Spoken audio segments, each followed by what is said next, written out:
саламатсыз ба балдар?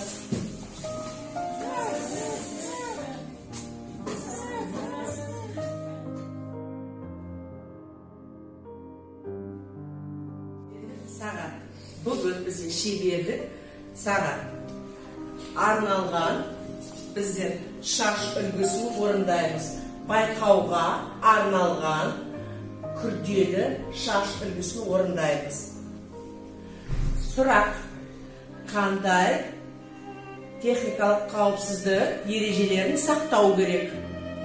Шаш үлгісін орындағанда қандай техникалық қауіпсіздік сақтау керек?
Қауіпсіздік біздерден қайталады. Енді сіздерден мен тағы бір сұрақ сұраймын. Шаш сәнін үлгілеу үшін не керек? Қандай құрал жабдықтар керек бізге? Қандай құралдар керек бізге? Шаш сәнін тарақ, дұрыс, тарақ.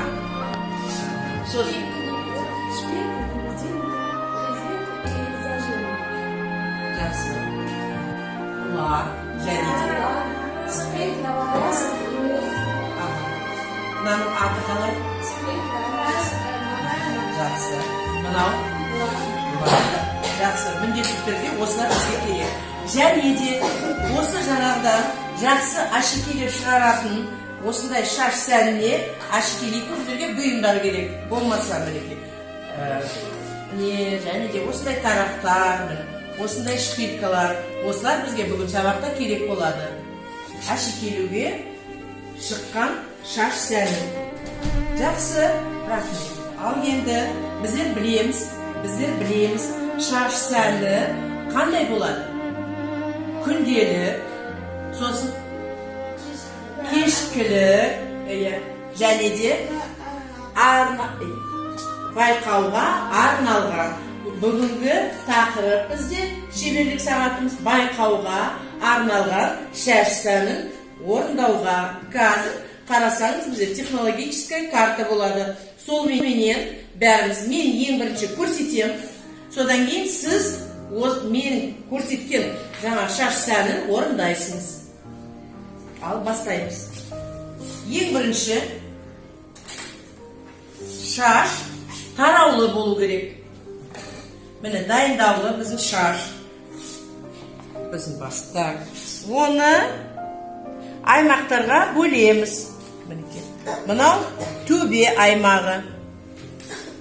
Төбе аймағы бөлеміз. Тарап, жақсы етіп бөліп қоямыз. Көрдіңіз ғой да? Мынау қандай аймағы? Төбе аймағы. Одан кейін мына аймағы сол жақсамай оны бөлек әзірлеп. Одан кейін мынау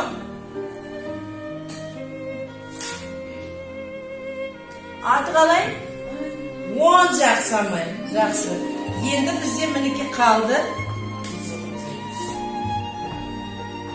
желке аймағы. Мына біреу қалай аталады? Желке аймағы. Желке аймағын тағы да бөлеміз екіге. Содан кейін жақсы тарап, жеке аймағының оң жақтағы шаштарын жақсы етіп тарап, әлсін жақсы етіп тарап, көрдіңдер ғой да, ештеңе қалмау керек мына жерде. Бұл деген байқауға арналған, бұл таза болу керек. Жақсы етіп тарап, оны түйіп қоямыз.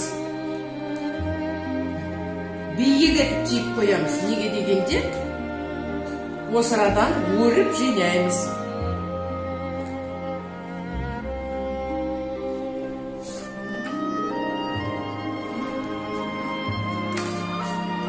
Кішкене лакпенен мына жерлердің шашын жинаймыз. Лак шашқанда қандай шашты қараймыз? Неше сантиметр? 30 сантиметр деп айтамыз ғой да, жақын жерден оны шашпаймыз.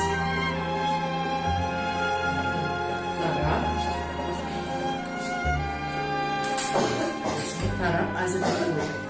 Келесі мына сол жағындағы шашты тағы да осылай жақсы етіп тарап, иіріп, қараңдар.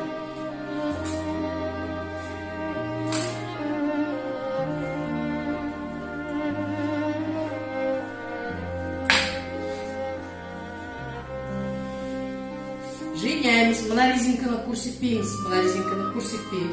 Үйістіп, жинап тастаймыз.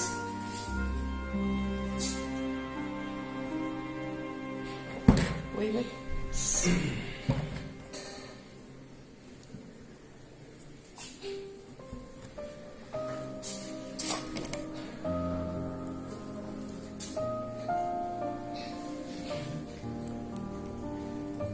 Көрінбейтін етіп, мына астына қарай жайлап бекітіп қоямыз.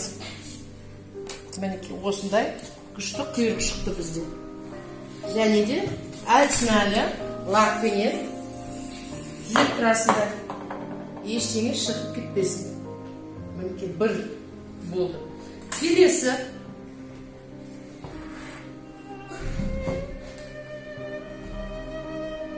Келесі, ал қараңыз мұны. Қарап отырсыңдар, оқып отырсыңдар ғой да. Мінекей алдындағы шаштарды мына шашты жақсы етіп тарап, маңдай алдына жинап қоямыз.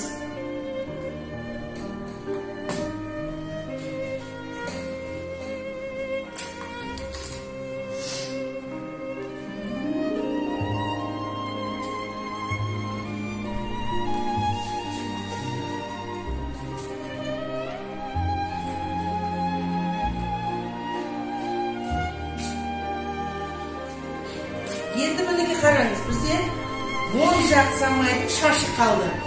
Оны жинап, жаңа мына аяқтар көрінбес үшін, міне осылай етіп, қараңыз, жинап,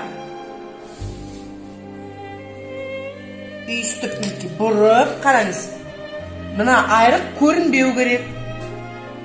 Қайтадан осы жиналып тұрған шашқа жинап тастаймыз. Түйіп тастаймыз деген. Түйіп.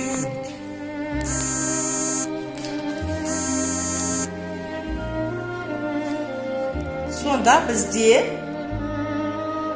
теп-тегіс бүкіл шаштар міне теп-тегіс болып шыға келді. Қараңыз, көрінбейді. Ешқандай мінекей айрықтар көрінбейді. Енді қалған ақтықмызды сол жағында шашты жақсы етіп тараймыз.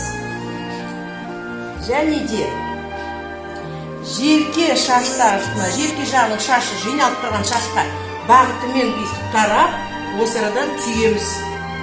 Көрдіңіз бе? Мінекей таза болу керек. Мына айрықтар көрінбес үшін. Мінекей резинкалармен. Қазір сізде осының бәрін қайталайсыз. Дәл осылай жасау керексіңіз.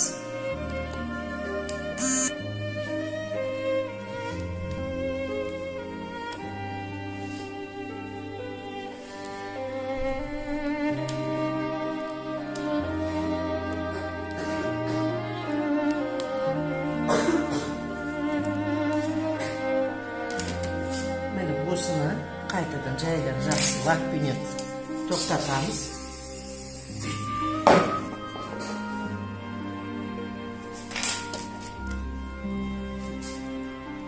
Жаңағы құртаққандай мына құйрықты сүйреп қоямыз. Бізге ол деген кедергі жасамасын.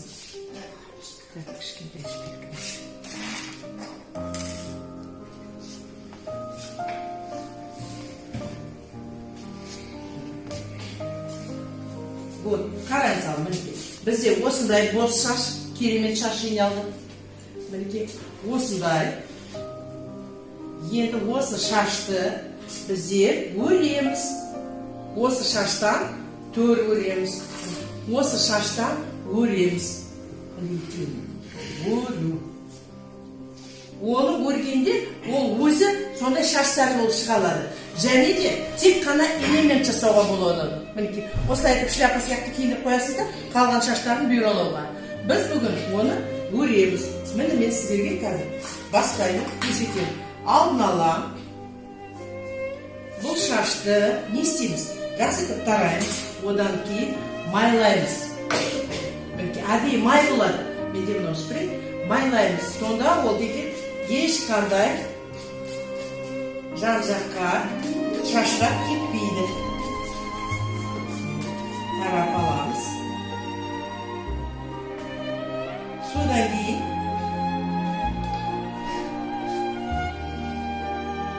бөлеміз.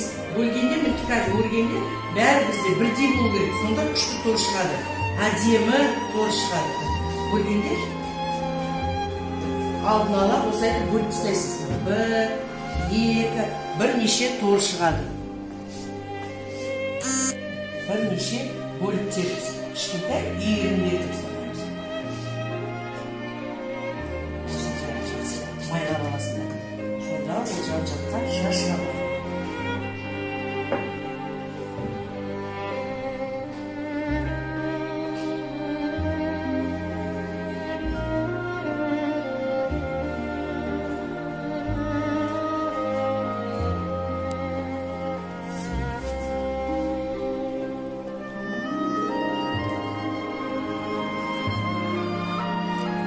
Altına olsaydı birlikleri.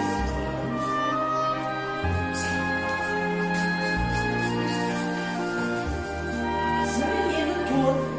Turda bölgende бастаймыз жаңа 3 иірімнен. Содан бір-бірден қоса береміз. Осыған тағы бір иірім қосамыз. Сонда бізде бірнеше иірім болып шыға келеді. Торымыз күшті мінекей. Басынан бастап торды өре саласыңдар.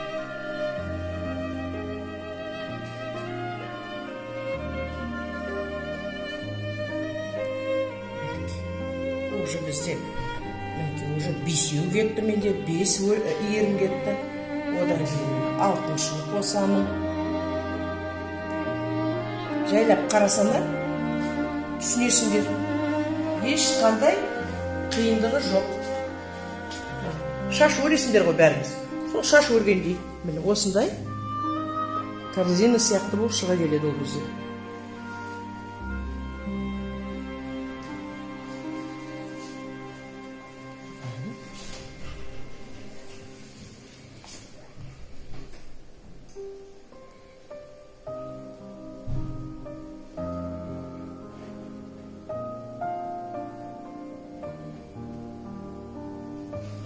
Сіздер жайлап бастай беріңіз. Басты алып бастай беріңіз. Схемасын көрдіңіз.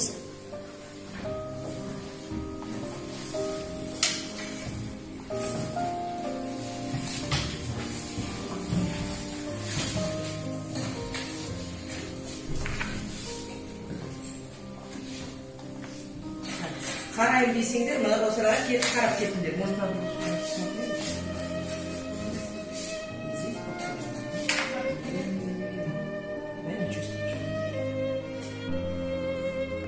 Запасывать. Не должно быть. Видно? Могу остановить. Такая сеточка получается.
балалар, бізде осымен неше жаңа тор шықты. Бір тор, мінекей жерке жағынан, міне екінші тор шықты.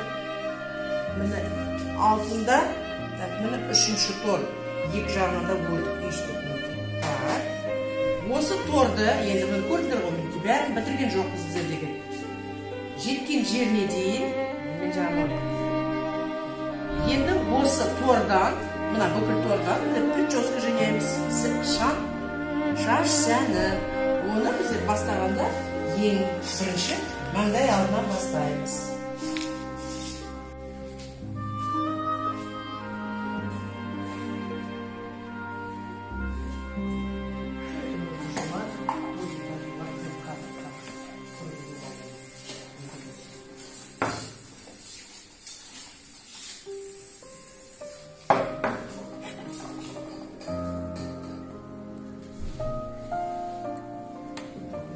Когда мы тоже некрасиво, конечно. А мы хорошие. Что у нас? А хорошие. Сейчас опять молоко. Купи.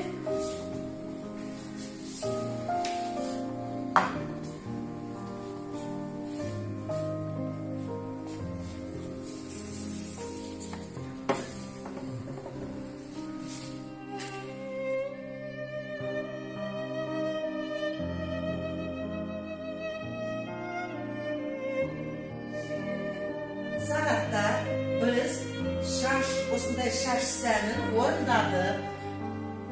Тағы кішкене қайталайық. Бүгін бізге не керек болды? Осы орындағанда біздер ешқандай құралдармен қолдандық.